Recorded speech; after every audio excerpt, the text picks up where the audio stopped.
കാടയുടെ കൂട് വൃത്തിയാക്കി താഴെ ഞാൻ ഈർച്ചപ്പൊടി വിതറിയിരിക്കുന്നു. അവരെല്ലാം നല്ല സന്തോഷത്തിലാണ്. ചിലരൊക്കെ ഓടിച്ചാടി നടക്കുകയും മറ്റു ചിലരൊക്കെ കുളിക്കുകയും ചെയ്യുന്നു. ആഴ്ചയിൽ ഒരിക്കയോ അല്ലെങ്കിൽ 4 ദിവസം 5 ദിവസം കൂടുമ്പോൾ ഇതുപോലെ കൂട് വൃത്തിയാക്കി നമ്മൾ ഈർച്ചപ്പൊടി വിതറി കഴിഞ്ഞാൽ അവർക്ക് കുളിക്കാനും അതുപോലെ തന്നെ നല്ല ഓടിച്ചാടി നടക്കാനും ഒരു പ്രത്യേക ഉന്മേഷം ഉണ്ടായിരിക്കും. നിങ്ങളും കാട വളർത്തുന്നവരാണെങ്കിൽ ഇതുപോലെ ചെയ്യുന്നത് ഒന്നുകൂടി നന്നായിരിക്കും. ഇതുപോലെ ചെയ്തു കഴിഞ്ഞാൽ അവർക്ക് കൂടുതലായിട്ട് ഒരു എനർജി, പ്രത്യേക ഒരു എനർജി അവർക്ക് ലഭിക്കുന്നതാണ്. ഇവിടെ ഞാൻ വിതറിയിരിക്കുന്ന ഈർച്ചപ്പൊടി എന്ന് പറഞ്ഞാൽ ആശാരിമാരുടെ അടുത്ത് വരുന്ന വേസ്റ്റ് ആണ്. അവർ ചിപ്പിളി എന്ത് ഉപയോഗിക്കുന്ന വേസ്റ്റ് ആണ് ഇവിടെ ഉപയോഗിച്ചിരിക്കുന്നത്. എന്നാൽ അതിൽ കുറച്ച് പൊടി കൂടി ചേർക്കുന്നത് നന്നായിരിക്കും. അങ്ങനെയാണെങ്കിൽ താഴെ അല്ലെങ്കിൽ നിലത്ത് ഒട്ടിപ്പിടിക്കുന്നതിന് പരമാവധി നമുക്ക് കുറയ്ക്കാൻ വേണ്ടി സാധിക്കും. നല്ല രീതിയിലുള്ള ഒരു ഈർച്ചപ്പൊടിയാണ് ഞാനിവിടെ ഉപയോഗിച്ചിരിക്കുന്നത്. അതുപോലെ തന്നെ നമ്മൾ നീക്കം ചെയ്തിരിക്കുന്ന വേസ്റ്റ് ബയോഗ്യാസിനോ അല്ലെങ്കിൽ പച്ചക്കറി അല്ലെങ്കിൽ തെങ്ങ് കവുങ്ങ് ഇവയുടെ വളമായിട്ട് നമുക്ക് നല്ല രീതിയിൽ ഉപയോഗിക്കാവുന്നതാണ്. ഇവിടെ ഞാൻ ചാക്കിലേക്ക് മാറ്റിയിരിക്കുകയാണ്. ഞാനിവിടെ തെങ്ങിനും മറ്റും വേസ്റ്റ് ആയിട്ട് ഉപയോഗിക്കുന്നതാണ്.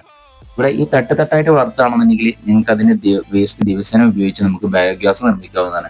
ഒരു 500 കാടൊക്കെ ആണെന്നുണ്ടെങ്കിൽ ദിവസം ഒരു വീട്ടിലേക്ക് വേണ്ട വേസ്റ്റ് അല്ലെങ്കിൽ എന്താണ് ബയോഗ്യാസ് നമുക്ക് അവിടെ ഉണ്ടാക്കാവുന്നതാണ്. ഇവിടെ ഞാൻ ഉപയോഗിച്ചിരിക്കുന്ന വേസ്റ്റ് ഞാൻ പച്ചക്കറിക്കും മറ്റു തെങ്ങിനൊക്കെ വേണ്ടി ഉപയോഗിക്കാൻ വേണ്ടിയാണ് മാറ്റി വെച്ചിരിക്കുന്നത്. ആഴ്ചയിൽ ഒരിക്കൽ ഇവരുടെ വേസ്റ്റ് നിങ്ങൾ നീക്കം ചെയ്തിട്ടില്ലെങ്കിൽ ആ വേസ്റ്റ് മുഴുവൻ ഇവരുടെ കാലിൽ ഒട്ടിപ്പിടിക്കും.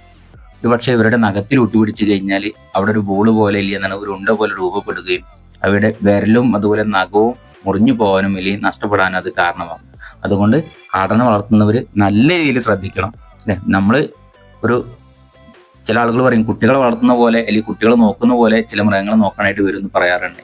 ഇവിടെ നിങ്ങൾ വേസ്റ്റ് അവരുടെ കാല് ഒട്ടിപ്പിടിക്കാതെ നല്ല രീതിയിൽ നോക്കണം.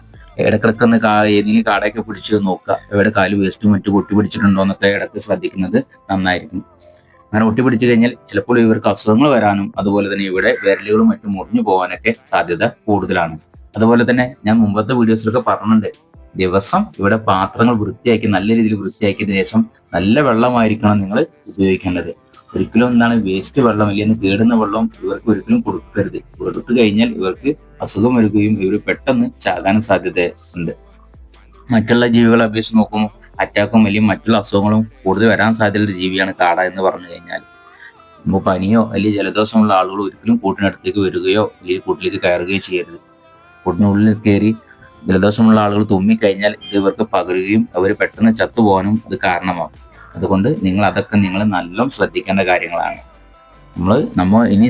നമ്മൾ തന്നെ നോക്കുന്ന ആളുകൾ ആണെങ്കിൽ പോലും നമുക്കൊരു അസുഖങ്ങൾ വന്നു കഴിഞ്ഞാൽ പരമാവധി കാടക്കൂട്ടിലേക്ക് കയറുന്നതും കാടയുടെ അടുത്ത് പോകുന്നതും പരമാവധി കുറയ്ക്കാൻ വേണ്ടി ശ്രമിക്കുക.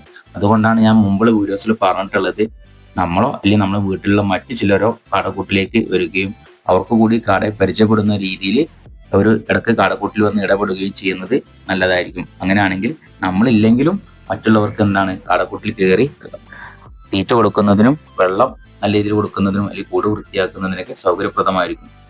അതുകൊണ്ട് കാടക്കുട്ടികൾ അല്ലെങ്കിൽ കാടകൾ ഒരിക്കലും പേടിച്ച് മാറാതിരിക്കുകയും അതുകൊണ്ട് നമുക്ക് ഇതുകൊണ്ട് ഒരിക്കലും നഷ്ടം കുടുങ്ങാതിരിക്കുകയും ചെയ്യുന്നതാണ്.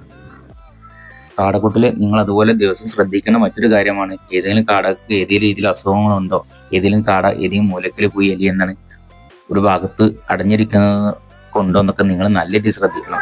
അങ്ങനെ ഏതെങ്കിലും ഒരു കാടക്ക് അസുഖം ഉണ്ടെങ്കിൽ മറ്റുള്ള കാടകൾ കൂടി അത് അസുഖം പകരുന്നതാണ്. അതുകൊണ്ട് കാടകളെ നിങ്ങൾ നല്ല രീതിയിൽ എപ്പോഴും ശ്രദ്ധിക്കേണ്ടതായിട്ടുണ്ട്. 2 നേരം തീറ്റ വെള്ളം കൊടുക്കുന്ന സമയത്ത് കൂട്ടിലേക്ക് കയറി കൂട് വൃത്തിയാക്കുമ്പോൾ ഈ കാര്യങ്ങളൊക്കെ ഒന്ന് ശ്രദ്ധിക്കുന്നത് നന്നായിരിക്കും. കാടനെ വളർത്തുന്ന പല ആളുകൾക്കും ഇതുപോലെ വീഡിയോസ് ഉപകാരപ്പെടും.